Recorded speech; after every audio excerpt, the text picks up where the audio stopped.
कहियो ना पूरा हमारा करे डिमांड के झुमको भी लाइल बड़ लो कलबा ब्रांड के है कहियो ना पूरा हमारा करे डिमांड के झुमको भी लाइल बड़ लो कलबा ब्रांड के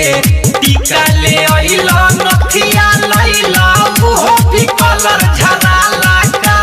चाही ना तोहर पेन तू अपने चूड़ी हई सराला का टिकुलिया ललका टिकुलिया ललका साटाला से भइल सैया झलका टिकुलिया ललका साटाला से भइल बाटे झलका टिकुलिया ललका डीजे विकास रीगा सीतामढ़ी भइल बाटे झलका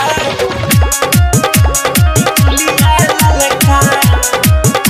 टिकुलिया ललका। आप सुन रहे हैं अमित पटेल की आवाज में।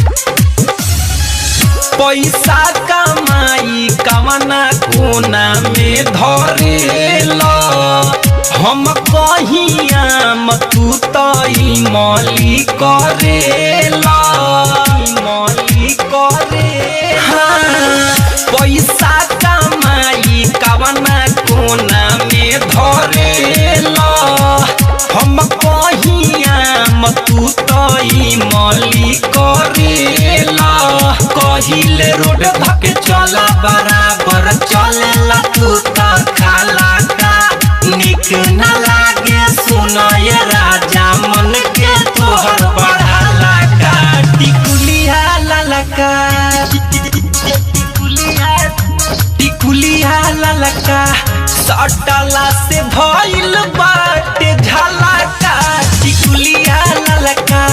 सटला से भइल सैया झलका टिकुलिया ललका भोरे से हम समझा के भेजनी लेके अइहा हलका ले अइला भारी भइल बेमारी मनला ना